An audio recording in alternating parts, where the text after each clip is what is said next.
Let's get ready to mortgage. He is the prince of programs, guru of guidelines, master of matrices. He puts the fun in funding.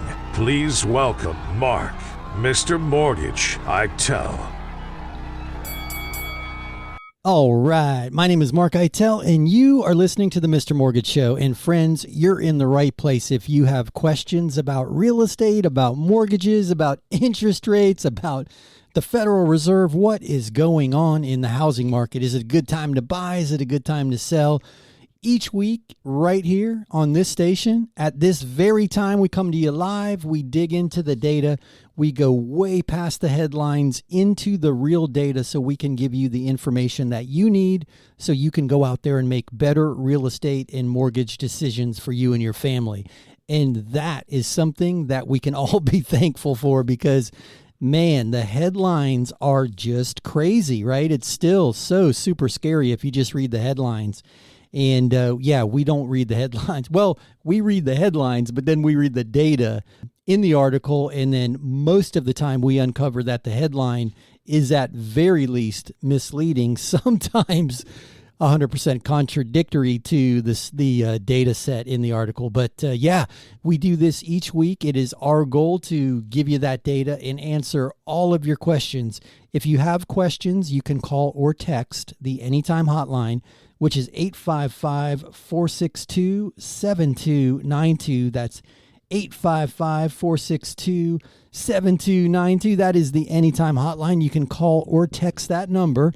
And Jen, my producer extraordinaire, is womanning the Anytime hotline, and she'll get your questions on the air. So, hey, Jen, you got a big old smile on your face. How are you today? Happy weekend. Happy weekend, everybody. Yeah, we're super excited to be with you. So this week was an interesting week, a short week in a lot of markets. And, I hope everybody had an amazing Thanksgiving. I know I did. I'm carting around a few extra pounds, and thank goodness there was an extra notch in my belt because I'm using it today. But friends, hopefully you had an amazing Thanksgiving holiday and you were able to spend it with those that you love. And we're excited, always excited this time of the year because we've got a lot to be grateful for. And having the opportunity to come to you each week is one of those things. We definitely enjoy our time on the air with you. But again, short week this week, but there was some interesting data released on Wednesday that really carried the market through the remainder of the week through the holiday. The Federal Reserve minutes, as they dissected the minutes, kind of indicate that there might be some slowing in the rate hikes. And what I mean by that, a lot of the comments made by the Fed officials this week indicate that December's rate hike may only be 0.5%, 50 basis points, instead of what's become customary. The last several hikes have been 0.75 of a point or 75 basis point hikes. And the reason that's encouraging is a lot of people are starting to feel like the Fed's getting a handle on inflation and these rate hikes might come to an end sooner rather than later. Now, I'm not 100% convinced of that, and I'm going to tell you why. Anything we can do to slow the hikes, I think, is great because if you carry a credit card balance, that interest rate is going up. If you have a home equity line of credit, that interest rate is going up every time the Fed moves the overnight rate or the Federal Reserve rate. So also, too, a lot of large corporations run on adjustable debt. They'll have a sweep account or a large credit line that they're operating their business on, and those rates are directly affected by the Federal Reserve. So as the interest rates continue to go up in those arenas, everything that we do costs more money. So we're all rooting for this to be over sooner rather than later. And I know coming out of the October into November, the data indicated that the October consumer price index was 7.7% over a year ago. So still a big increase, but a lower increase than we've had over the last couple of reporting cycles. So that was encouraging to a lot of economists. But one data set that the Federal Reserve pays closer attention to is the Personal Consumption Expenditure Price Index. I know that's a mouthful. That showed a 5.1% annual rise in September. So that's up 0.2 percentage points from August, and that was the highest increase since March. So I'm not convinced that we've battled this inflation monster to its death yet. And I know until we do, the Federal Reserve is likely to continue rate hikes, and hikes of any nature are going to increase our overall cost of living. So I'm cautiously optimistic that we'll see some slowing, but smaller rate hikes extended for a long period of time, I don't know if I like that any better than, a few more big rate hikes and getting it over with. But, that's for the market to decide where we go from here. I'm still convinced that the Federal Reserve does not have a handle on the inflation monster, if you will, as of yet, because they indicated that the tightening has not been sufficiently restrictive. And that language scares me because it's left open to interpretation at what point we become sufficiently restrictive. And they're looking back. They're trying to look back at each report, which at very least is 1 month data behind us. So there's some fear in the market that the correction may come and go before the Fed notices it, and they overcorrect. And you've heard me say it if you've listened to the show for any amount of time. Overcorrection sometimes is more dangerous than not correcting at all. And I told a story on the air a while back, and if you'd like to hear it in its entirety, go to mrmortgageradio.com and click on the link that is the radio show archive. But I told a story where my father taught me to drive on a dusty Florida dirt road out in the farmland. And my dad was the quintessential Florida man, if you will. So he's teaching me to drive in this old 1971 F100 powder blue with the 3-speed shifter on the column. And he's got a Doral cigarette hanging out of his mouth and a Budweiser between his legs. And I'm driving this pickup truck on these dusty roads. And I take a right-hand turn. I'll never forget this. And when I did, it was, the old trucks didn't have power steering. So I swing the wheel back around. Well, the truck starts to fishtail a little bit. And as a 12-year-old kid learning to drive out in the dirt roads, I'm overcorrecting. So I'm whipping the wheel back to the left and to the right and to the left and to the right. And the truck's just fishtailing along. And my dad reaches over and grabs the steering wheel and tells me to stop. And I'm scared to death that I've done it now.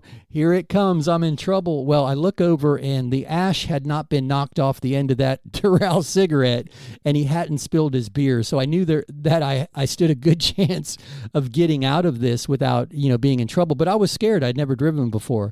But he shared with me at that point, he said, "Son, you're overcorrecting." And overcorrecting can be as dangerous as not correcting at all. And that's what I think of when I watch all of this economic back and forth, if you will, around the Federal Reserve, that a lot of people are afraid that he's going to overcorrect. And I don't envy him. I'm a little concerned that they were so slow to react to inflation in the beginning. So there is a chance that they're going to react a little too severely and a little too long. But that's why they get paid the big bucks, because they're a lot smarter than all of us. Interesting that there might be some cooling in the rate hikes. The good news is interest rates have pulled back since their all-time highs. And, almost all loan programs are somewhere between the 5s and 6s at the moment. And that seems to be encouraging a lot of people to get off the fence and go out there and take a shot at becoming a homeowner again. So, hey guys, you hear the music, you know what that means. That's my cue. We're going to run into a quick break. On the other side of this break, we'll be back with more of the show. We're going to dig into some more of the data, and we're going to get to your questions. And you can call or text your questions to 855-462-7292. If you want to get on the air, call now and we'll get you in line. Sit tight. We'll be right back.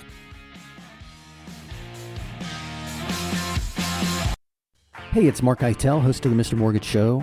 You hear me all the time talking about the need to have the very best team representing you in a real estate transaction. And that starts with a really great agent. If you've got a great agent, that's awesome. But if you don't, check out www.reallyGreatAgents.com. There you'll find the best of the best, regardless of the city they work in or the brokerage they work for. www.reallyGreatAgents.com, www.reallyGreatAgents.com.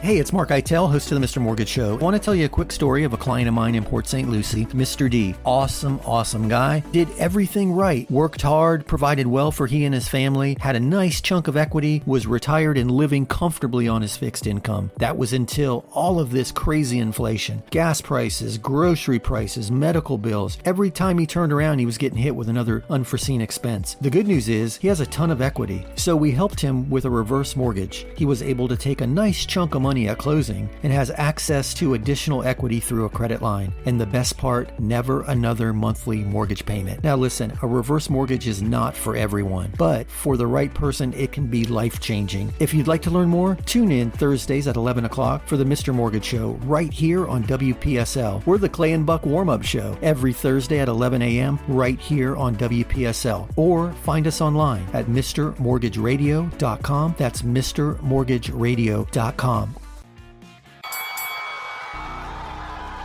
Welcome back to the Mr. Mortgage Show. Call us now at 855-462-7292.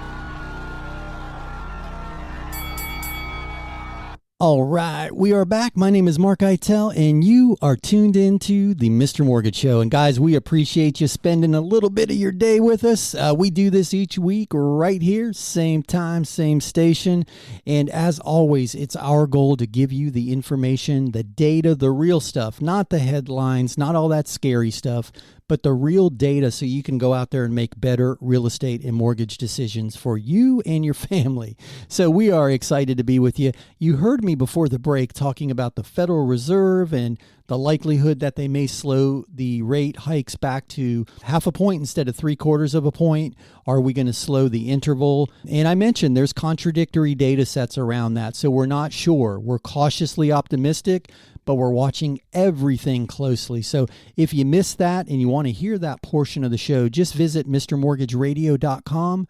We put everything up there. You're going to find a series of links to the data sets, which are on the Facebook page, to the archive of all of the previous radio shows. That's, I think there's 90, 91, 92 episodes up there.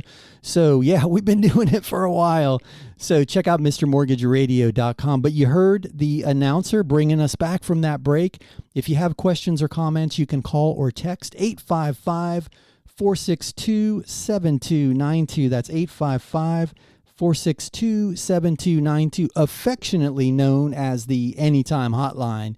And Jen, my producer, is womanning that hotline, as well as running the board and watching for emails, and she'll get your questions on the air for you. But let's throw it over to Jen for the first question. Do we have? Okay, yeah, let's go. What do we have? Tanya just emailed us. What is the downside of a VA loan? I've heard sellers won't accept a VA offer. My husband served 6 years, and we'd like to use his eligibility. Hey, Tanya, thank you for that question. Thank your husband for his service, and thank you for allowing him to serve, because I know being a military spouse is not an easy thing, but we do appreciate you and your family and what you do for our country. But let me jump in and answer this question, because this one's close to my heart. We are big supporters of the veteran community. We're members of the local legions all over the place. We're all veteran lending specialists. My entire company has gone through that process, or at least my team. I guess I need to be more specific. So yeah, it really, really maddens me to hear when someone says that the VA loan is difficult, or, it's a problem for the seller. That drives me crazy. And if you don't have an agent that's willing to advocate for you as a veteran, give us a call. We promote reallyGreatAgents.com. You hear it during the show. We run spots for it. reallyGreatAgents.com. Just let us know the area in which you're looking, and we'll send you a list of agents so you can contact them at your convenience. It's not like one of those forms you fill out on the internet and then, my God, your phone blows up. Hey, that's a fun fact. If anybody's lonely out there and you want to talk to somebody during these holiday times, just go online and fill out one of those forms for real estate or mortgage information that you see on Facebook. My God, your phone's going to blow up. But yeah, reallyGreatAgents.com will send you a list of agents in your area, and you can contact them at your convenience. But back to your question. So there's really not a downside. The VA loan historically has been misunderstood. People think the appraisal's difficult. People think the quote-unquote inspection of the property is difficult. Unless the appraiser calls out damages in the property, you're going to be fine. And by damage, I mean chipping paint, exposed wires, cracked or broken windows, leaky roof. One of the things is any staircase having, I think it's 3 or more steps, requires a handrail. And people will take the handrail off, the back stoop, if you will. It needs a handrail. If you walk through the property and none of that jumps out at you, then there's a very good chance that that's not a problem. And fun fact, back to the appraisal thing, interestingly enough, there were some statistics released earlier this year that showed during the pandemic, when everything was going crazy and people were missing the appraised value, the appraisals were coming in low because things were appreciating so quickly, the VA appraisal hit the target number more than the conventional appraisal. So fun fact there, as far as I'm concerned, as long as you're approved for the loan, the seller should have no concern whether it's a VA, an FHA, a USDA, a jumbo, a conventional. And my point is, if the buyer is approved, you've agreed upon a price, you should be good to go. And I guess the approval component of that's probably the most important part. Assuming that you've got a solid approval, in the seller's mind, you should be as good as cash, assuming the property appraises and there are no safety issues that are going to be called out. And I guess we could talk about that for a minute. The pre-qualification versus pre-approval versus AUS approval, and the difference, and I guess the importance in understanding the difference. So in the old days, and by the old days, I mean going back to when I started in the business in the late 90s, people just got pre-qualified.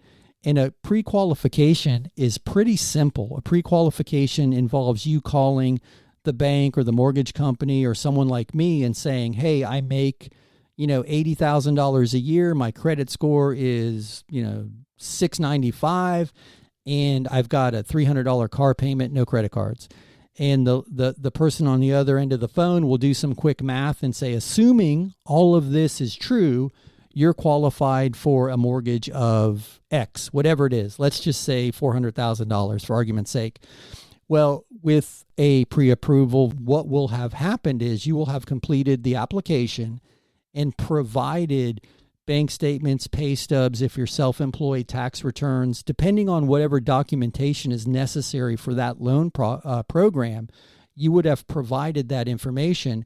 And the loan officer or mortgage broker or bank representative would have gone through it and verified that everything meets that original conversation. 80,000, one car payment, and credit score. Okay, they're good to go.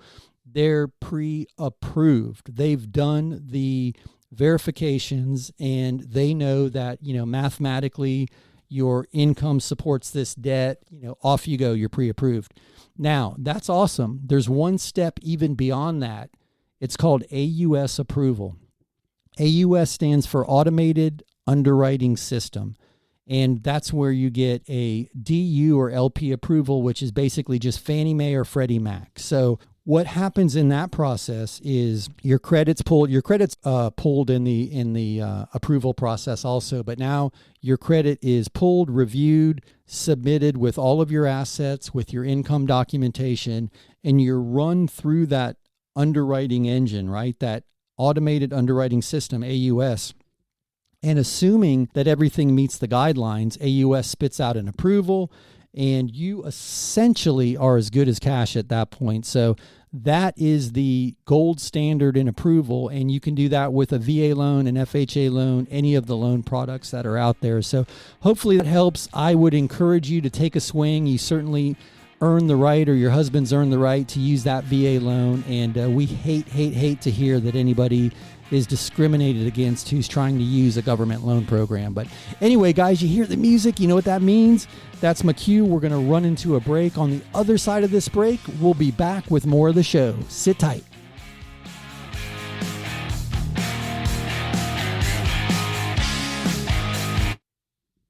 Hey, it's mark-eitel, host of the Mr. Mortgage Show. You hear me all the time talking about the need to have the very best team representing you in a real estate transaction. And that starts with a really great agent. If you've got a great agent, that's awesome. But if you don't, check out www.reallyGreatAgents.com. There you'll find the best of the best, regardless of the city they work in or the brokerage they work for. www.reallyGreatAgents.com. www.reallyGreatAgents.com.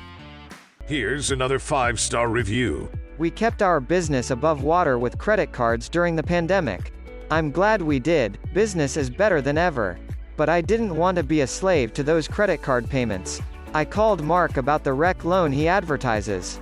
Long story short, we did a REC refinance and paid off everything, even the car. Now we only have the mortgage payment.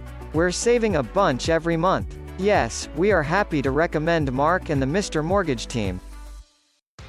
Hey, it's mark-eitel here, host of the Mr. Mortgage Show. And you've heard me talk about the valuation tool that we use in our lending practice almost daily. It's not quite an appraisal, but it's way more accurate than one of those online estimates. And we're happy to run one of those reports for you at no charge. Just visit freevaluereport.org. That's freevaluereport.org. Give us a little information about the property, and we'll be happy to send you your report. That's freevaluereport.org. Are inflation and everyday expenses eating into your retirement income? Maybe you've considered a reverse mortgage and have unanswered questions like, do I still own my property? Can the bank kick me out? What happens when I die? Can I still leave my house to my kids? These are all great questions. Visit www.moreaboutreverse.com to learn more. That's www.moreaboutreverse.com. www.moreaboutreverse.com. Welcome back to the Mr. Mortgage Show. Call us now at 855-462-7292. All right, we are back. My name is mark-eitel, and you are listening to the Mr. Mortgage Show. And guys, Jen and I are here every week right here, same time, same station, and we are super, super glad that you're spending some of your day with us. As always, your questions are my favorite part of the show, and we had a great question during that last segment about VA loans and why they are so misunderstood.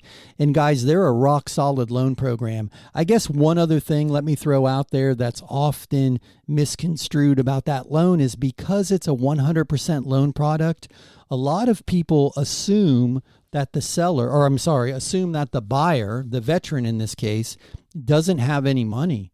That's not the case, guys. I did a VA loan last year for a borrower that purchased a $1.5 million property, and this guy could have paid cash for it. But we did a 100% VA loan because he got a great interest rate. He had to put no money down, and there's no mortgage insurance. And more importantly than anything else, he's entitled to it. It's called an entitlement for a reason.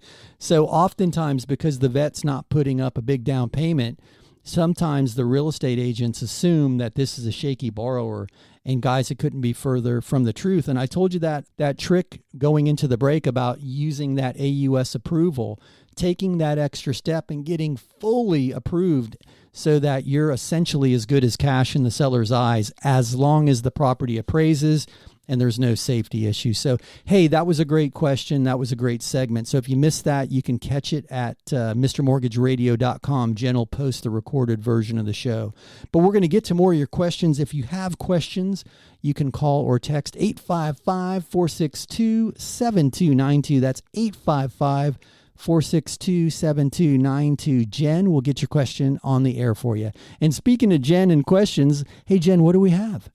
Kimberly called in asking, I found a great house for sale, and they have an assumable mortgage at 3.25%. I'm excited, but have no idea what to do next. How do we assume this loan? Can you help? It's an FHA loan. Thanks. I love your show. Woohoo! Awesome job. What an opportunity that you found. And hey, I heard that you love the show, so thank you so much for that too. But hey, what an amazing opportunity. And I do think moving into this market that we're in, you're going to see more opportunities to assume mortgages in the 2s and 3s, which is super exciting. So brilliant find. First of all, congratulations, because you hear me say it all the time. There's opportunity in every market, and this proves it. So congrats. And then to answer your question, so the servicer is the company that the current owner is making the payments to, okay? So lenders lend money, servicers collect payments.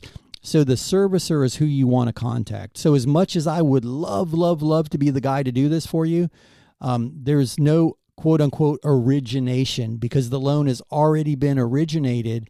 It's already on the books. It's in existence, and you're assuming it exactly like it is. The loan balance and the loan term and the interest rate. So because of that, you need to contact the owner's servicer, and they'll start the process for you. And it's not a difficult process, but it does take time because servicers aren't built to originate loans.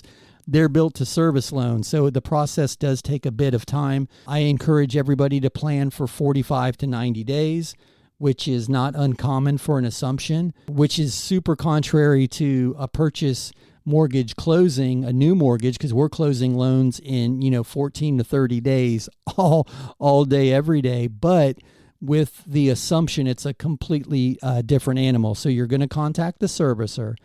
And the one thing I want to prepare you for is because you're assuming that loan exactly as it is, if that loan principal balance is, let's say it's $300,000 and you're purchasing the property for $350,000, you need to be prepared to cover that difference.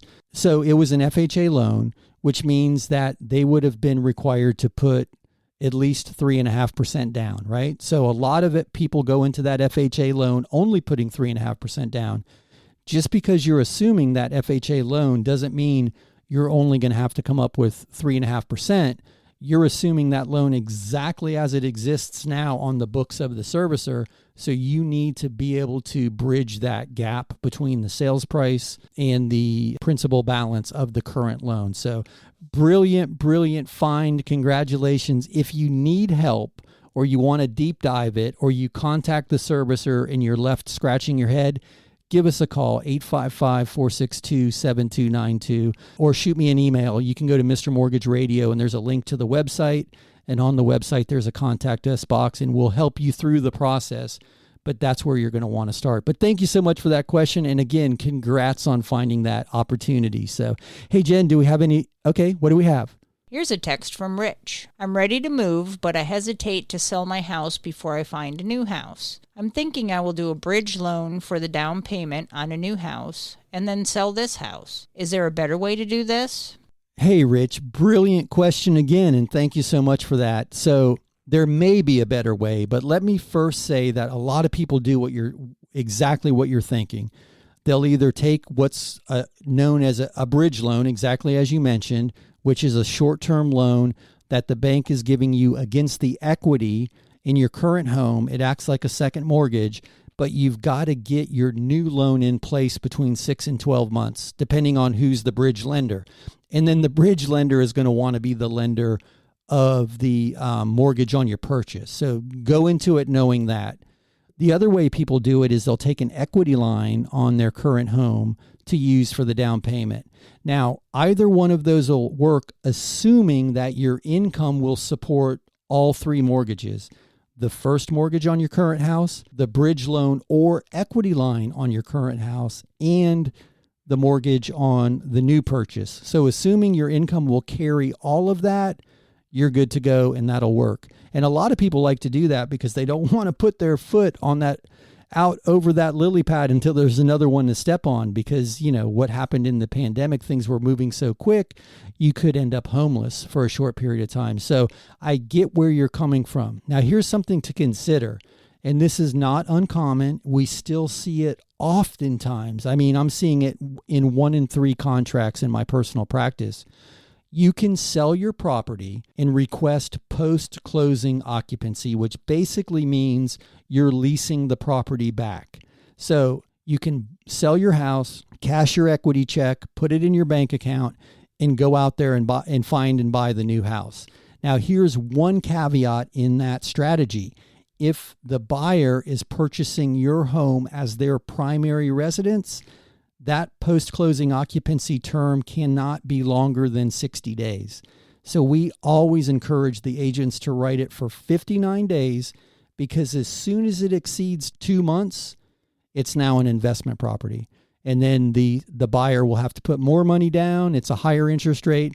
So as long as you can make your move within those, 60 days, which is not difficult to do, especially if you've already scouted for the new property, post-closing occupancy might be an option you want to consider. And again, if you need help with that, check out realllygreatagents.com. I can put you in touch with an agent that can help you with that process, and they can list your property for you with that disclaimer that you're going to be seeking post-closing occupancy.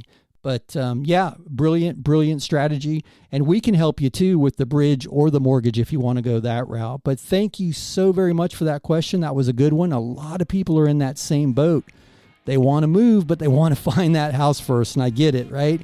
Things are still moving quickly out there despite what the headlines are saying. So, hey guys, you hear the music? You know what that means. We're going to jump into a short break. And on the other side of this break, we'll be back with more of your questions and more of the show. Sit tight.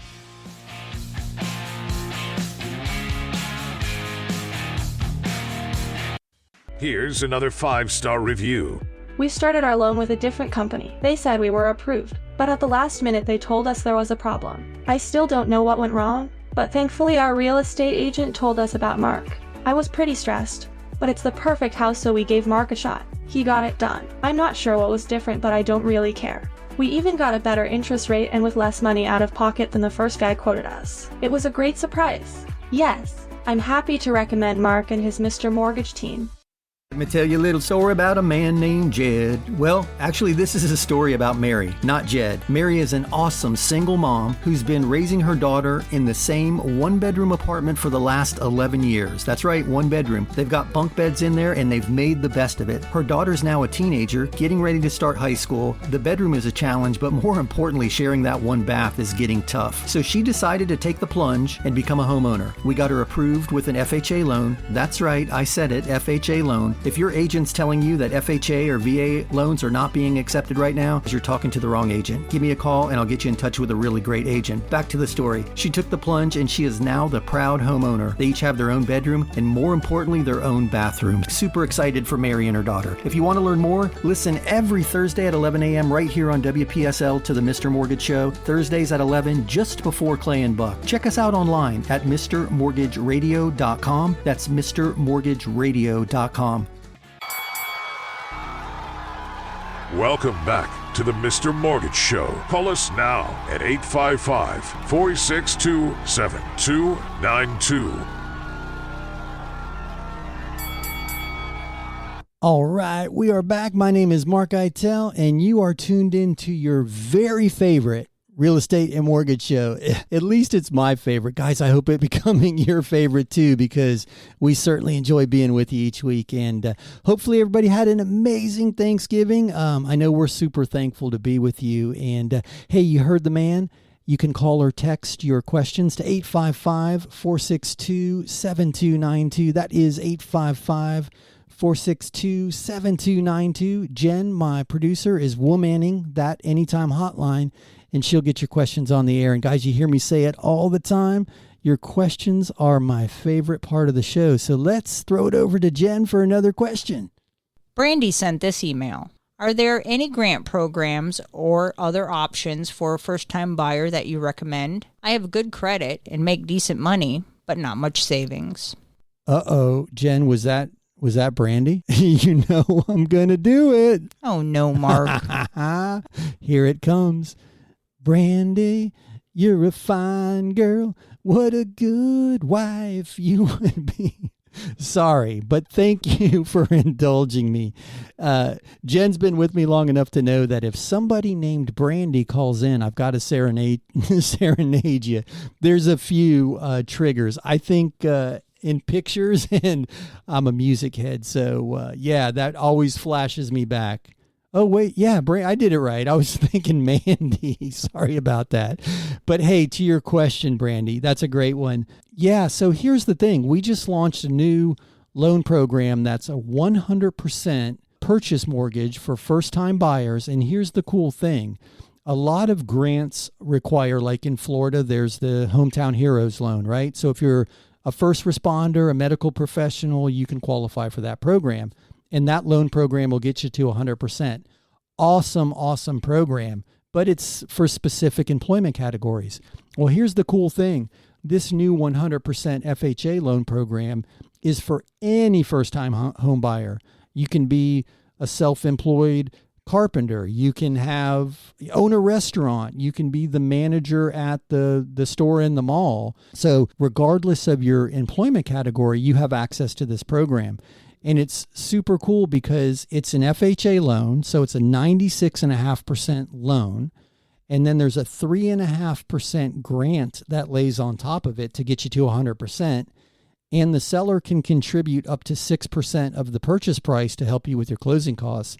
So you can get into the deal for very, very little money out of pocket. And your parents can gift you the money that you need to close. So I mean, there's a way to walk into this thing with zero money out of your pocket.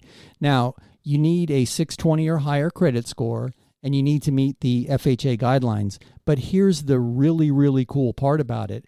That grant, that 3.5%, does not require a payment, nor does it accrue interest.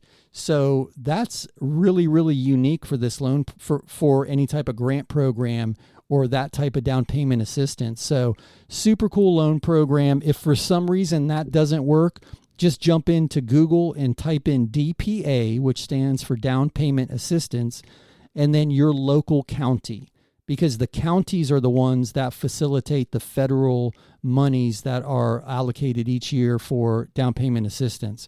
But I certainly would encourage you to check out this new 100% first-time buyer program. And guys, if you're listening and you've got any confusion around that, in the world of mortgages, a first-time buyer is someone who hasn't owned real estate in the last 3 years.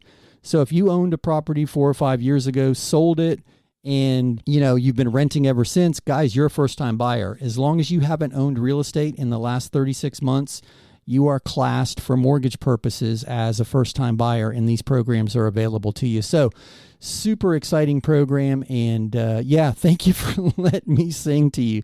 Jen is still over there shaking her head in disgust. She's not shaking her head because she's enjoying the melody. But hey, speaking of Jen, let's throw it over to her for another question. What do we have, Jen?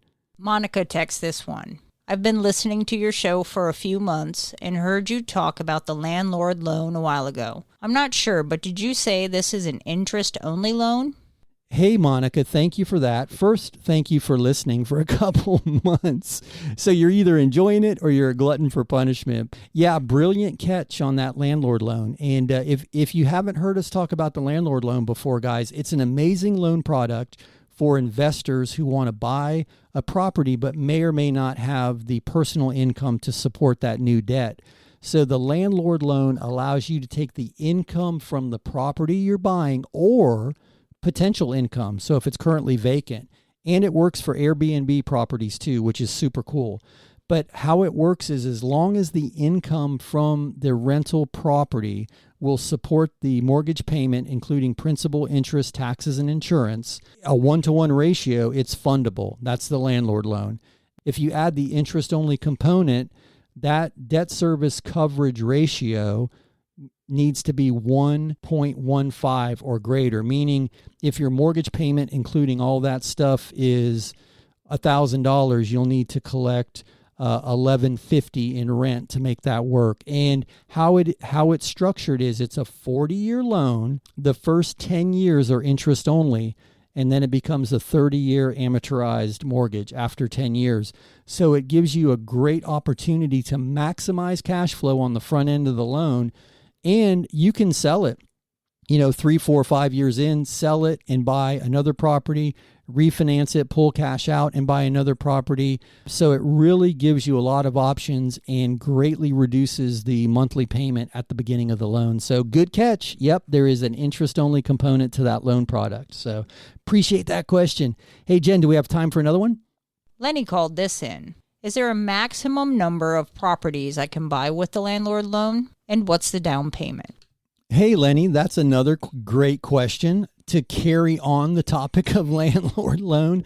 This is really exciting. So there are certain lenders that will allow you to have up to 30, which is mind-blowing to me because in the old days, it was 10 and then they bumped it to 15 and that felt generous. But yeah, up to 30 properties. And the landlord loan requires a 20% down payment. It used to be 15.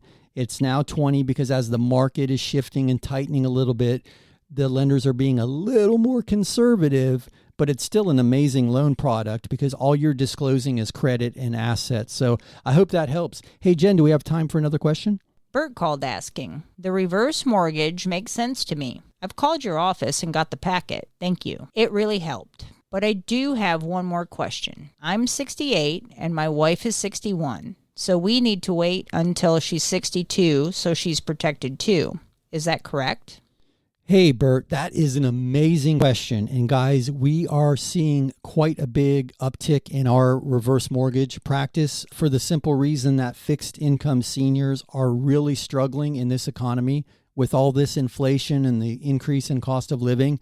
And I know the government has just announced there's going to be a big increase. I think it's 8 or 9% for Social Security next year.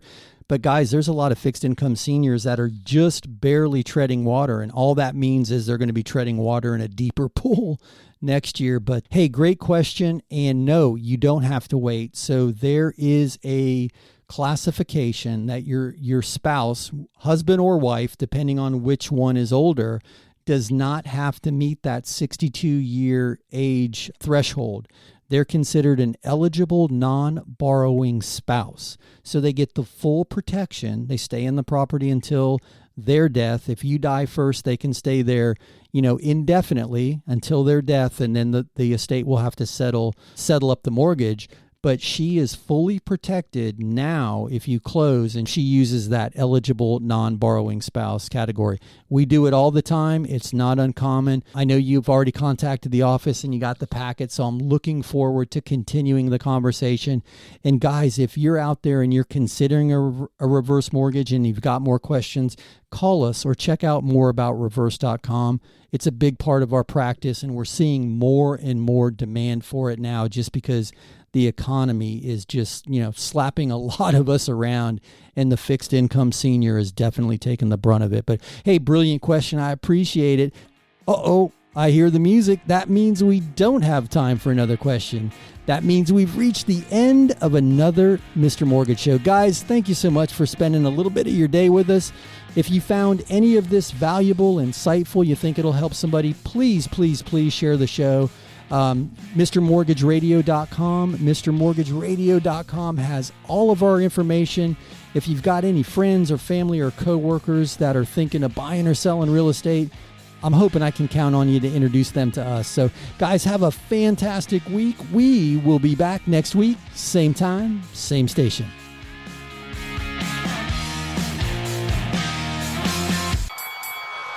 That's a wrap. Join mark-eitel next week for more thrilling, edge-of-your-seat discussions about real estate and mortgages, right here on The Mr. Mortgage Show.